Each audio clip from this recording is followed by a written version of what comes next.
we are. Hello, we've begun. This is the show. The Milo Show. Welcome. So, we're here in Detroit right now, but we went on the road for this episode out to Ypsilanti. We went into the studio of Ben Collins, lead singer of Minihorse, who you're going to see on the show, also an audio engineer. So he helped us out and let us into his home. The first band that we invited in, Child Sleep. They've got a new album, Secondary Forest. It's actually out today, October 1st. If you're watching this later, it already happened. But if you're watching it live, it's out today, October 1st. They're playing a show in Ypsilanti at 9 p.m. at the Dreamland Theater. It's a co-release party with Modern Lady Fitness. You should check it out. You should check both bands out.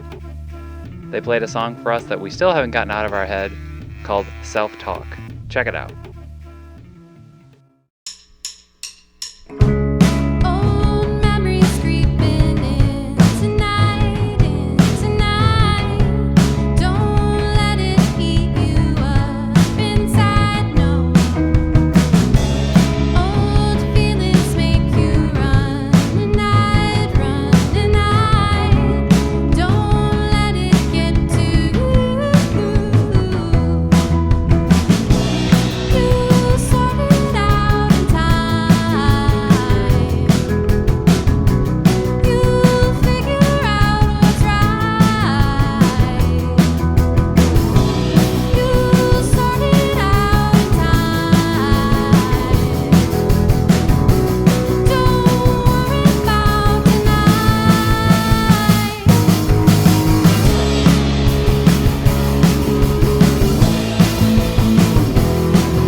One more. Well, here I am. I'm in Minihorse's studio, and Saved by the Bell is playing on the television downstairs, so that explains that. Do you have any thoughts to share on that show? So we were just watching an episode where Zach learns how to embed hidden messages in different tapes, and he's now like using it to get girls to like him, and it's got a really kind of, I don't know, it's bringing up issues of like consent and yeah, sure. Mind control and it's all, it destroys any chance that women have for like any sort of independence or choosing. It's like anti-suffrage basically, which is too bad. But now hold on. Did Jesse Yeah, Jesse find out about this? yeah, Jesse and Lisa and all the ladies found out, and then they overdid it with Zach and became his sort of like unholy army, and all wanted him. And he was like, "Wait, I planted all this stuff." I remember this episode now. Yes. No, but Go ahead, Ben. so I just thought of, yeah. Thank you very much. I just thought of this. Why? Because if you remember when the teacher starts teaching the lesson, When the teacher pops a test. yeah, exactly. And so, but the teacher actually embedded messages in the students' minds to solicit To get free products, stuff. Free products that Yeah. their parents probably paid for, 'cause Apples none and of them have jobs. yeah, exactly. Yeah. So I just don't know. That's kind of weird. I think honestly, what that is it's a power move, right? Because if she can make you do things, then what does that say? Like, you would never speak out in that class again because Lord knows what that teacher is capable of. And speaking of power, we were talking about how pretty much every episode is Zach's greed and lust for power and control, all over, specifically over Kelly Kapowski. Sometimes over Lisa, sometimes over Screech, although Screech is pretty subservient anyway. He'll do whatever Zach wants him to do. The only person that he can't get is Slater, who there was another episode where Zach tried to get everybody to think that Slater was dying, so he would leave and go to Hawaii so he could have Kelly all for himself. But then Slater found out about it, so then he used, not only did he push Kelly aside and Jesse and Lisa, he pushed all these people aside in his life simply to get back at Zach. Well, it's sort of like a Hawaiian-themed death party, I think, because he's got to go off to Hawaii to die. Like that's the and so he allows them to throw him this going away death party. See you later. Hope your death goes well. And here's a pig roast, and he just lets it happen, and just to get back at Zach. And in the end of the episode, everybody is really pissed at him, and it doesn't ever resolve. It's just sort of Don't they all kind of really get pissed at each other all the time? I mean, is there any love or friendship there? I think that there's always the loyalty of Screech. Sure. He's like a little dog. But Lisa doesn't give a shit about anything, except for herself. Slater's a good guy, but right, I think he would give up because he and Zach are always fighting over Kelly. They're always fighting. And Kelly just takes it too. Go ahead, Ben, over here. Go ahead. Does this sound okay? I think it's interesting, because Kelly almost seems to be this ultimately passive ghost of a human in a certain way. It's like she almost doesn't have any agency over anything, and just like I think there was one where they were trying to invite her to a dance, and both Slater and Zach wanted her to go to the dance with both of them, and they're fighting over it. And so every time something happens where one of them like outdoes the other, Kelly's like, "Oh, okay, yeah," and she's like with them, and then the other one outdoes him, and she's like, "Oh, okay, Zach now." Right. Yeah, and but it's almost like it's great because you get the sense that she just doesn't care about anything. Like it's not like, I don't know. It's like she's so incredibly passive. It's kind of empowering. If that makes sense. You see the episode where I'll take it right over here, where she falls in love with Screech because Screech is helping her do her homework because she wants to go to the Bon Jovi concert. And then at the end of the episode, she gets an A, and she's like, "Hey, Screech, I'm not taking either Zach or Slater. I'm taking you." And he says, "Why would I want to go to a Bon Jovi concert? I hate him."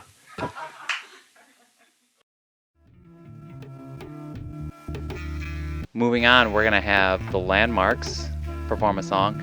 The Landmarks, put out an EP in January called Challenge, and they played a song called To Fear the Wild Things for us. It is the second to last time that they actually performed in Michigan for the foreseeable future, because they're up and moving to Seattle to set up new headquarters out there while they work on their next record. So, you know, we wish them the best. You should follow them on Facebook to see what they do next. I'm going to stop talking and let them play.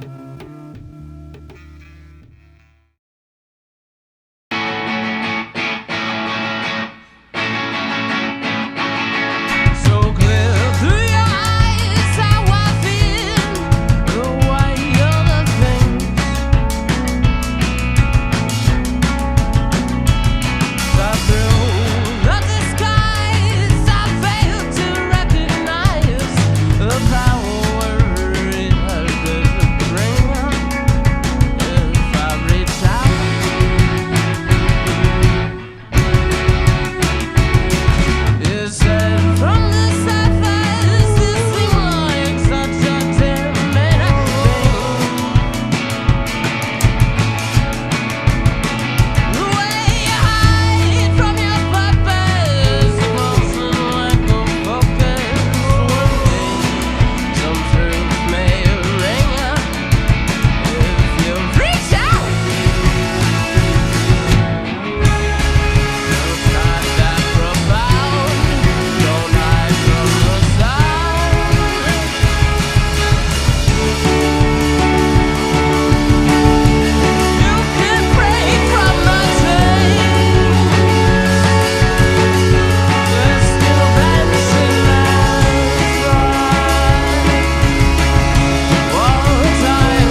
What did we want to talk about more? Saved by the Bell, or did you? I think we should probably ask John if he's had fun today. Yeah, I had a blast. It was a lot of fun. Yeah. What else do you want to know? This is the first time I've properly had a chat with Christian, and I had no idea he had such an affinity, a grasp of knowledge for Saved by the Bell. And if anybody, I don't know if anybody will ever see this, but if anybody would ever like to challenge me to a Saved by the Bell trivia contest, I've never been beat. If somebody could beat me, that's fine, because I like a challenge. I'm not saying I can't be beat, but I would like, if anybody wants to do that, let me know. Take it over here. I think that we should mention that Minihorse has an EP coming out. Don, do you want to tell us about that? No, I don't want to. Oh, sure. Is anybody bursting to talk about this EP, to tell me what its titles are and its songs and its feels and vibes? And Take it, Larry. Well, yeah, Belding always struck me as sort of a father figure for Zach, and I think if you remember Zach's father, yeah, that's a whole nother thing, and it's no wonder Zach is such a little troublemaker, given his family life, because his father is a businessman, and he just can't. His son is just never good enough. Always on the phone. And you remember the classic moment where the only way he can get his father's attention is to take out his cell phone and call him on his. They're standing right next to each other. Well, they're standing next to each other. Heartbreaking. Yeah. I'll take it over here, Larry. I think the other thing that really messes with Zach is that he has two different dads. Two different actors played Mr. Morris. I'll give you $1 if you can tell me what Mr. Morris's first name is. Don? Mark. Close. No. Daniel. Closer. Starts with a D. Dennis? Derek. Derek Morris. Take it over here, Larry. I'll take it over here because I'm sure we're stretching the attention spans of the viewers at home. We're gonna wrap it up here with a final word from John. Friendship Fever Records, Minihorse, November 11th. Thanks for being here. Thanks for letting me in here. Thanks for watching at home.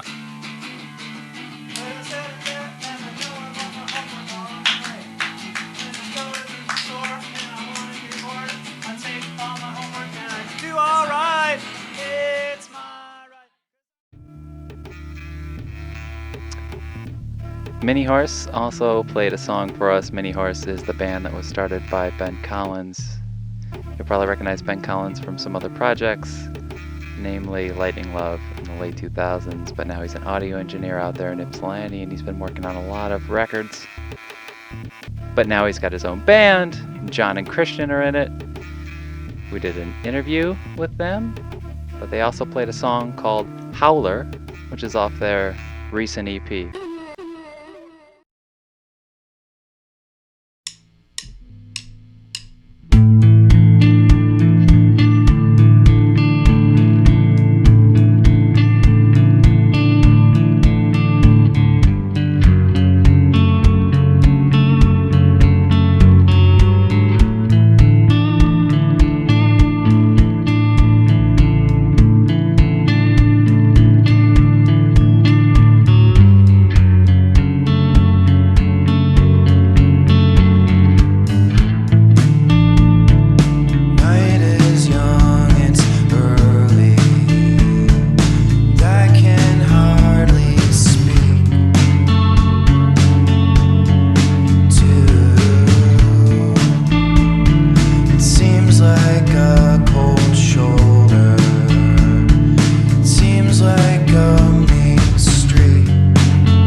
That's it. We're about to roll the credits. Thanks for watching another episode of The Milo Show. If you've been watching all of them, thank you for watching all of them, even 2 of them. We really appreciate it. You can see them every month on the 1st of the month. The Milo Show with me as a host, Christy on the cams, Chad on sound. That's it.